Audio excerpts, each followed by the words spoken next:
안녕하세요. 매일 한 구절 묵상입니다. 새로운 한 주가 시작이 되었습니다. 이번 한 주 내내 하나님의 은혜가 우리 성도님들의 심령 가운데 마르지 않기를 축복합니다.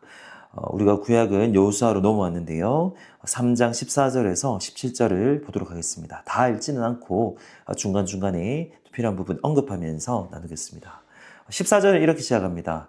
백성이 요단을 건너려고 자기들의 장막을 떠날 때에 제사장들은 언약궤를 메고 백성 앞에서 나아가니라. 지금 여호수아와 그 백성들은 이제 가나안 땅으로 들어가려는 찰나에 있습니다. 거기를 들어가기 위해서는 요단을 건너야 돼요. 요단강. 비슷합니다. 출애굽하고 처음으로 애굽에 나왔을 때 그들은 홍해를 건너야만 했습니다. 하나님의 기적이 필요했어요. 그런데 마찬가지입니다. 40년의 광야 생활을 끝나고 이제 가나안 땅으로 들어가기 위해서는 요단강을 건너야 됩니다. 그때도 기적이 필요합니다. 그때 이스라엘 백성들이 했던 행동은요, 언약궤를 앞세웠습니다. 제사장들은 언약궤를 메고 백성 앞에서 나아가니라. 백성들이 먼저 자신들을 앞세우지 않았어요. 자기가 먼저 앞서 나가지 않았습니다. 제사장들이 언약궤를 멜 수 있죠. 언약궤를 앞세워서 넘어갔다는 거예요. 그럴 때 어떤 일이 일어나는지 보도록 하겠습니다.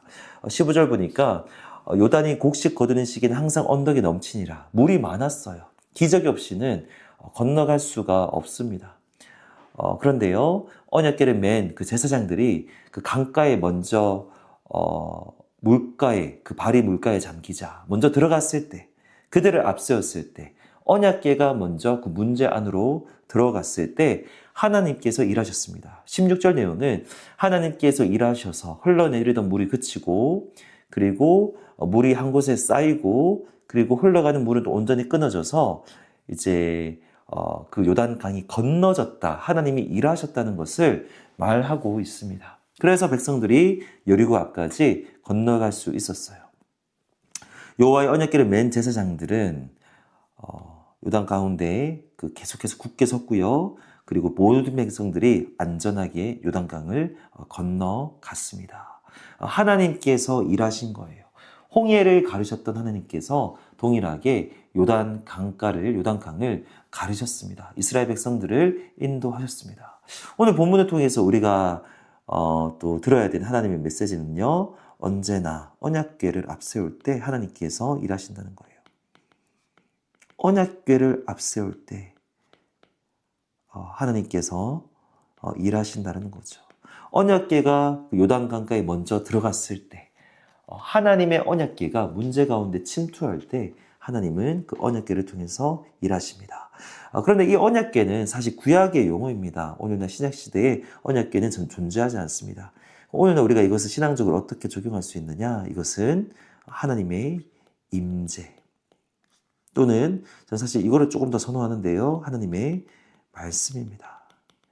하나님의 언약궤는 하나님 그 자체를 상징하는 거예요. 하나님께서 함께 하신다는 것을 상징하는 겁니다.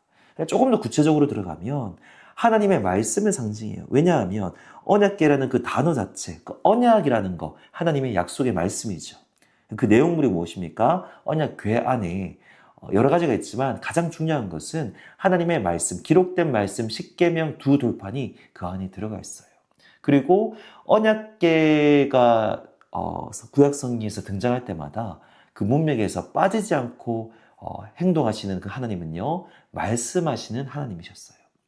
그렇다면 이 언약궤의 이름, 그 언약궤의 내용물, 그 언약궤의 기능, 그 문맥 모든 것들을 고려할 때 이것은 하나님의 임재를 브로드하게는 상징하지만 다 구체적으로는 하나님의 말씀을 상징합니다.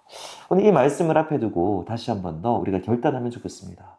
삶 가운데 어떤 문제를 돌파해야 될 때, 위기를 극복해야 될 때 하나님의 언약궤를 앞세우는데 하나님 그 자체, 하나님께서 함께 하심을 기억하고, 구체적으로는 하나님의 기록된 말씀을 앞세우는 내가 되기를 원합니다 라고 하나님께 고백하고 결단하시면 좋겠습니다.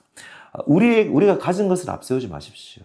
내가 할 수 있는 나의 지혜와 나의 계획과 나의 생각을 먼저 앞세우지 마십시오. 그 모든 것들을 의도적으로 내려놓고 뒤로 물리고 우리가 붙잡고 앞세워야 되는 것은 하나님께서 함께 하신다는 약속의 말씀이고요. 또 매일매일 우리로 하여금 읽게 하시고 묵상하게 하시는 하나님의 말씀입니다. 그래서 말씀을 먼저 읽으시고 말씀으로 마음을 먼저 채우시고 말씀을 앞세울 때 그리고 그 말씀이 우리의 삶 가운데 상황 가운데 문제 가운데 침투될 때 적용될 때 하나님께서 일하시고 우리를 그 가나안 땅, 그 약속의 땅으로 인도하실 줄로 믿습니다.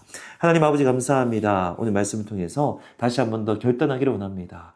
이스라엘 백성들이 언약궤를 앞세웠을 때 하나님의 일하심을 경험했던 것처럼 우리도 하나님께서 함께 하신다는 그 약속의 말씀을 기억합니다. 그리고 기록된 말씀 매일같이 우리에게 주시는 그 말씀을 기억하고 그 말씀을 앞세우고 그 말씀을 의지하며 나아가는 우리가 되기를 소망합니다. 그럴 때 우리 삶 가운데 찾아오시고 상황 가운데 개입하시고 역사하셔서 우리가 날마다 하나님께서 베풀어 주신 은혜를 충만하게 경험하는 우리 모든 한마음교회 성도님들 되게 하여 주시옵소서. 예수님의 이름으로 기도합니다. 아멘.